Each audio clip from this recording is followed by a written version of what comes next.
Okay, this is problem 9-36E. It's on page 501. Long cylindrical AISI stainless steel rods, properties given there, of 4-inch diameter, are heat treated by drawing them at a velocity of 10 feet per minute through a 30-foot long oven maintained at 1700 degrees Fahrenheit. The heat transfer coefficient in the oven is 20 BTUs, well, there's given there. If the rods enter the oven at 85 degrees Fahrenheit, determine their center line temperature when they leave. Okay, so let's sketch what this looks like. Let's make it a little bit smaller than that. Don't got much space. So here's the rod, a rod. It's going through a furnace, and the furnace temperature is 1700 degrees Fahrenheit. You guys agree with me that that should be T infinity? Yes or no? Yes. Good. Yes, that's the temperature of the fluid that the body is transferring heat with. Okay? So P squared degree Fahrenheit, there's our convective heat transfer coefficient H. We know that the rods come in with an initial temperature Ti of 85 degrees Fahrenheit, and we'd like to know their center line temperature when they leave the oven. Now the rods have a thermal conductivity K of 7.74 BTUs per hour per foot per degree Fahrenheit. They have a thermal diffusivity 0.135 square foot per hour. And the velocity of the rods moving through the oven is 10 feet per minute. Okay, the oven is 30 feet long.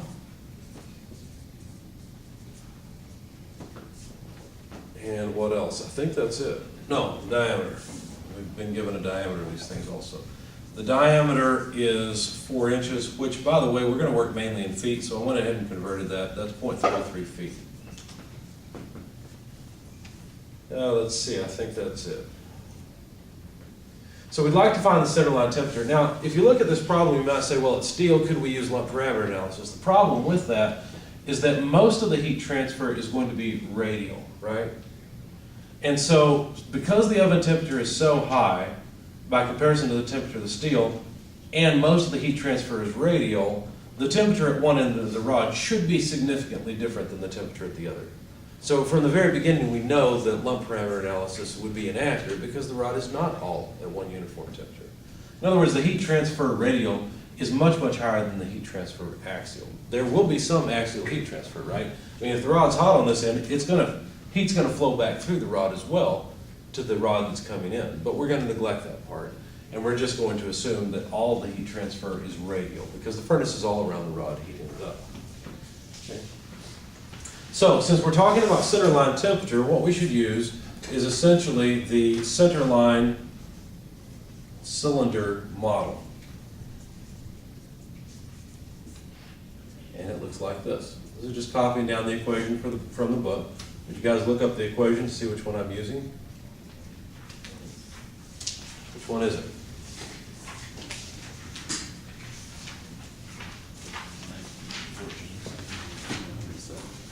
Which one? 14. 14? So equation 9-14, okay?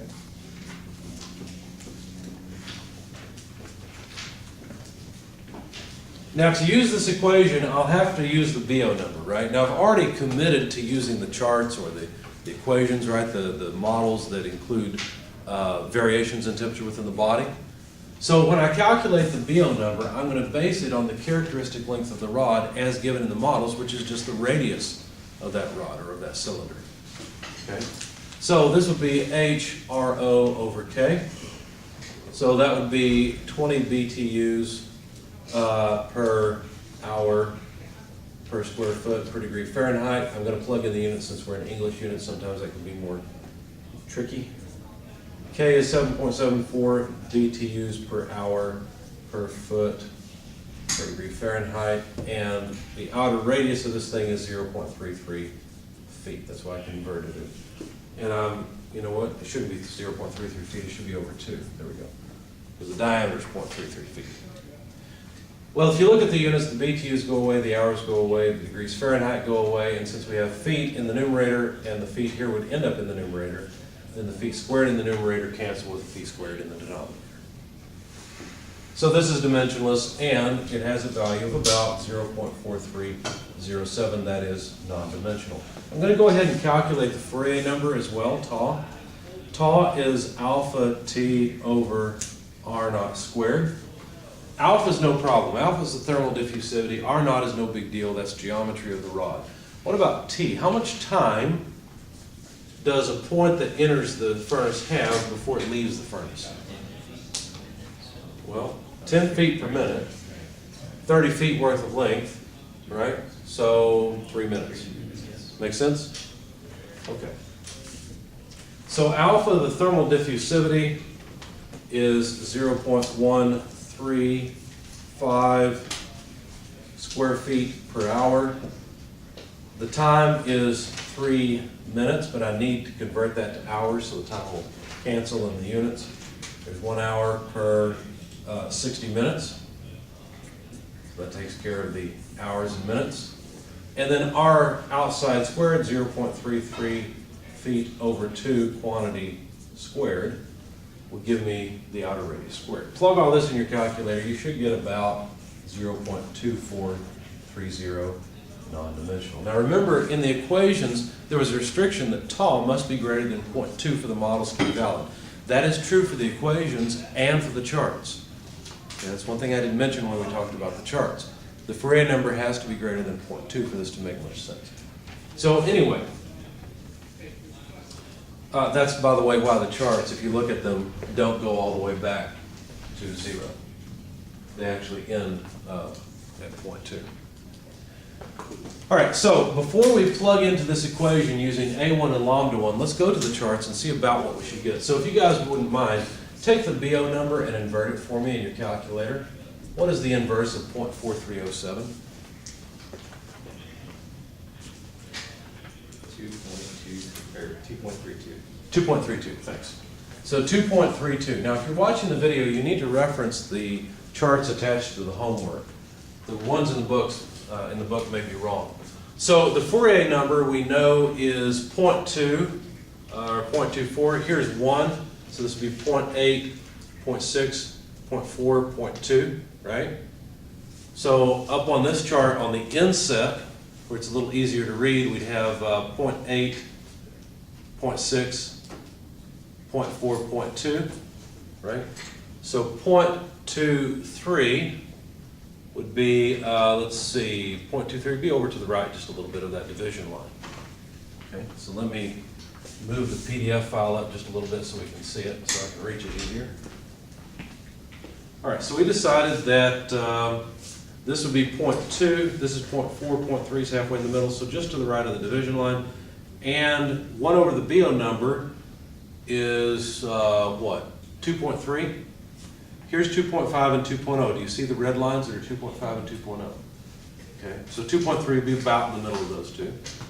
So visually extrapolating, which can be dangerous.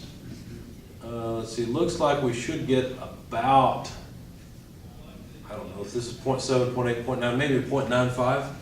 Somewhere between 0.9 and 0.95, right? Take any one, it doesn't matter, take your pick. But from the best I could read off, theta naught is roughly 0. I'm going to be arrogant here, 0.92. Okay, how's that? Okay, we know it's between 0.9 and 0.95. I picked that one out of the air. Okay. Now the question is, what is the temperature in the center? Well, now we can calculate it because look, I've got that left-hand side, right? So all I have to do is say, well, this is T naught less T infinity over Ti less T infinity. No big deal. I just solve for the center line temperature. That's easy. It's just 0.92 multiplied by Ti less T infinity. Okay, just move this over, plus T infinity. Simple, right? So plug this in your calculator. See what you get. 0.92 multiplied by initial temperature, 85, 1700 plus 1,700. What do you get?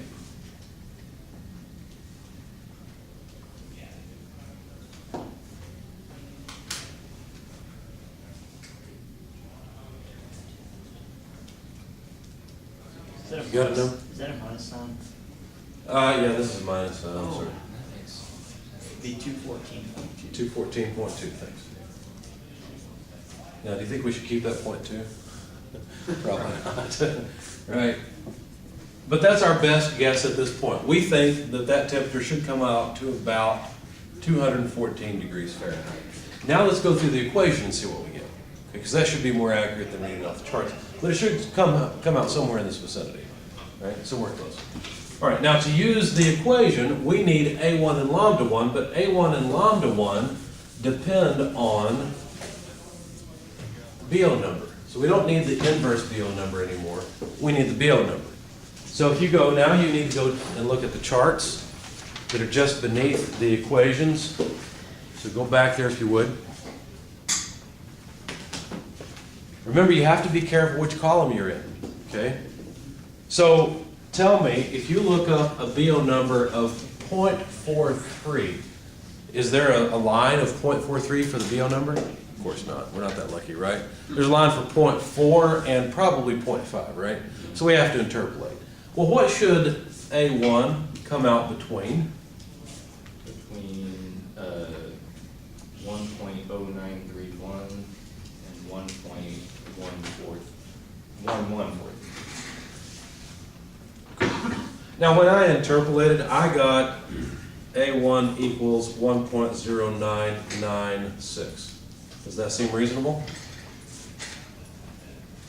Should be, because look, 0.43 is closer to 0.4 than it is to 0.5, and so I should get a number closer to here, and in fact I do. Okay. Now, of course, you know you've read off the correct column, because that, apparently that's the column I used. So you should have read off the cylinder, which it looks like you did. If you do the same thing, I know I'm running out of time, so I'll just finish this off. Lambda 1, you should get 0.8790. Okay, so that's interpolated as well. Okay. So finally, we can plug into our equation. A1 is 1.0996. We need e to the negative lambda squared. Lambda squared would be 0.8790 squared times tau, the Fourier number, which is 0.243. Okay. Plug all that in your calculator, and the number you get is approximately 0.9114 non-dimensional. When I grabbed that 0.92, I honestly guessed. I forgot what the number was. I promise I didn't cheat and look. I just got lucky, okay? But notice this is extremely close to the 0.92 that we read off the chart, okay? Not surprisingly, we're going to go through the same thing, right? We're just going to solve for this temperature. You guys saw already how we solved for the temperature. It's the exact same thing as we did before. When you finally solve for that temperature, plug in T infinity 1700, plug in an initial temperature of 85 degrees, what you'll find is that the center temperature comes out to 228 degrees Fahrenheit. So do you see how the charts help us? They help us know that we've done the math right and we've looked everything else up right. Okay. The charts are easier to use. They don't take as much time because you don't have to go through the A1 lambda 1 nonsense. But at least they help. All right, questions? All right, thank you guys. I'll see you next week.